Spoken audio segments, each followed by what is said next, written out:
अस्सलामुअलैकुम नाज़रीन। पहले सबक में हमने सीखा उर्दू को हिंदी में कैसे पढ़ते हैं, ठीक है। अब सीखेंगे हिंदी को इंग्लिश में कैसे पढ़ते हैं और उसे उर्दू में कैसे पढ़ते हैं, ठीक है। और अगर आपको वीडियो समझ में नहीं आ रहा हो तो इसे आप जूम करके भी देख सकते हैं और इसका स्क्रीनशॉट भी ले सकते हैं आप, ठीक है। तो चलिए शुरू करते हैं कि इसे हिंदी में कैसे पढ़ते हैं और इंग्लिश में कैसे पढ़ते हैं और उर्दू में कैसे पढ़ते हैं, ठीक है। उसके बाद मैं अगले सबक में पढ़ाऊंगा आकार की मात्रा। अगर आप इसे पक्का याद कर लेंगे तो आपको आसानी होगी। चलिए शुरू करते हैं। ये हो गया का, तो इसको इंग्लिश में के से पढ़ सकते हैं और उर्दू में से काफ बोलते हैं, का, ठीक। खा तो के एच, खा। तो जिस तरह के में एच मिलाने से खा हो जाता है, इसी तरह उर्दू में दुचश्मी है को, दुचश्मी है में ये काफ को मिला देंगे दुचश्मी है को, तो ये हो जाएगा खा। इसी तरह जी से होता है गा, तो इसमें एच मिला दिए तो हो जाता है घा। तो इसी तरह गाफ में दुचश्मी है मिला देने से हो जाता है घा। जिस तरह एच मिला देने से हर्फ बदल जाते हैं, तलफ़ुज़ बदल जाता है, प्रोनाउंसिएशन बदल जाता है, उसी तरह उर्दू में दुचश्मी है मिलाने से हर्फ का मतलब तलफ़ुज़ बदल जाता है। तो इसी तरह काफ में दुचश्मी है मिला दिया तो क्या बन गया, खा। गाफ है, गा है, तो इसे जी बोलेंगे, जी से गा, और उर्दू में से गाफ बोलेंगे। घा, जी एच से घा, और गाफ और हा मिला दिए तो क्या हो गया, घा। इसे ग्या भी बोलते हैं, अड़ा भी बोलते हैं, तो डा और गा भी बोल सकते हैं। चा, सी एच से चा, और ये चा उर्दू में से चा बोलते हैं। इसमें जो तीन नोक्ता है इसको नोक्ता बोलते हैं, उर्दू में से नोक्ता बोलते हैं। तो जिसमें तीन नोक्ता रहेगा उसको चा बोलेंगे, जिसके पेट में एक नोक्ता रहेगा उसे हा बोलेंगे, जिम बोलेंगे, और जिसमें कुछ भी नहीं रहेगा उसको हा बोलेंगे। जिसके ऊपर नुक्ता रहेगा उसको खा, जिसके पेट में एक नुक्ता उसको जिम, और जिसके तीन नुक्ता पेट में उसे चे, और जिसके ऊपर उसके खे, ठीक। तो चलिए ये हो गया चा। और सी डबल एच से छा, सी एच से चा और सी डबल एच से छा, तो इसमें तीन नुक्ता है, तो चा और हा मिला दे क्या आ जाएगा, छा, चा, और ये हा, छा, ठीक। जी से जा, जा, जा, जिम से जा, जी से झा, तो अच्छा सॉरी इसमें एक नुक्ता है। या ऐसे लिखा जाएगा उर्दू में।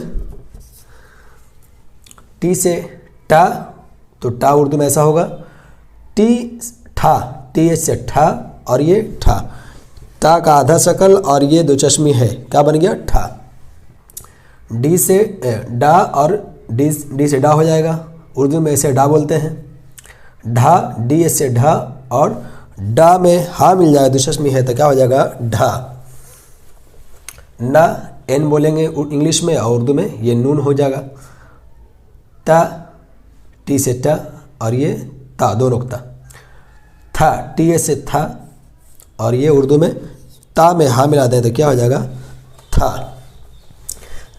दाल, दा, डी से दा, और दाल। धा, डी एच से धा, और दाल में हा मिला दे क्या हो गया, धा। जिस तरह इंग्लिश में डी में एच मिलाने से धा बन जाता है, उसी तरह उर्दू में हा मिलाने देने से धा बन जाता है। ये हा नहीं, गोल वाला हा नहीं, दुचश्मी है वाला हा, ठीक है। समझ में आ रही है बात। चलिए आगे। ना, एन से ना बोलेंगे, और ये नून, ना, पा, पी से पा, और ये तीन नुक्ता नीचे रहेगा तो पा। जिस तरह पी एस से फा हो गया, उसी तरह पा में हा मिला देने से क्या हो जाता है, फा हो जाता है। बी से बा, तो उर्दू में ये बा हो गया। जिस तरह बी एस से भा हुआ, उसी तरह बा में हा मिला देंगे तो क्या बन जाएगा, भा। मा, तो एम बोलेंगे उसमें, और मीम इस तरह होता है सीधा। या, तो वाई से या, और ये या। इसकी आधी शक्ल मैं बाद में बताऊंगा, आधी शक्ल क्या होती है। रा, ये रा, रा। ला है तो एल से ला और लाम। वाव, इसे W से भी बोल सकते हैं, V से भी बोल सकते हैं, और उर्दू में सिर्फ वाव आती है। अब देखिए शाह, ये शाह तलफ़ुज़ का शाह, इसको SH से शाह तो बड़ी शीन आएगी, इसमें बड़ी शीन, इसमें भी शाह तो इसमें भी बड़ी शीन।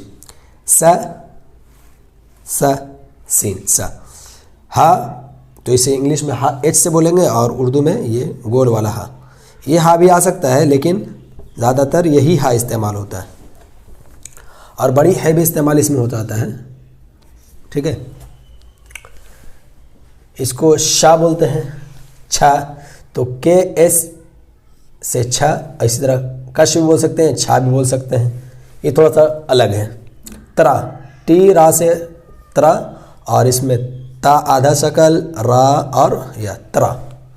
गया, GYN से गया, तो इसी तरह गाफ में या मिलाएंगे तो गया, हनून गुन्ना गया।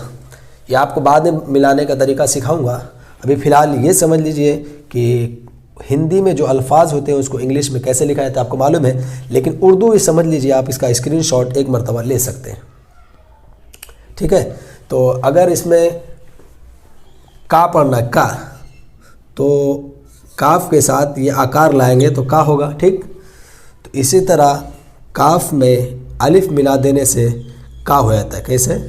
का, याद शक्ल मिली। जिस तरह घा हुआ, इसमें आकार मिलाएंगे तो घा हो जाएगा, तो इसी तरह अलिफ मिला दे देंगे तो घा हो जाएगा। ये अगले सबक में मैं आपको पढ़ाऊंगा कि इसमें आकार का मात्रा कैसा। पहले आ वाला पढ़ूंगा, अलिफ वाला, फिर उसके बाद डबल आकार, इसको बोलते हैं मद। ये अगले सबक में आपको पढ़ाऊंगा। जब तक आप इसे याद कर लें तो इसके लिए आपको फ़ायदा होगा, आपको अल्फाज याद होंगे तो आगे सबक में सही आएगा। ठीक है, आज का टॉपिक इतना ही।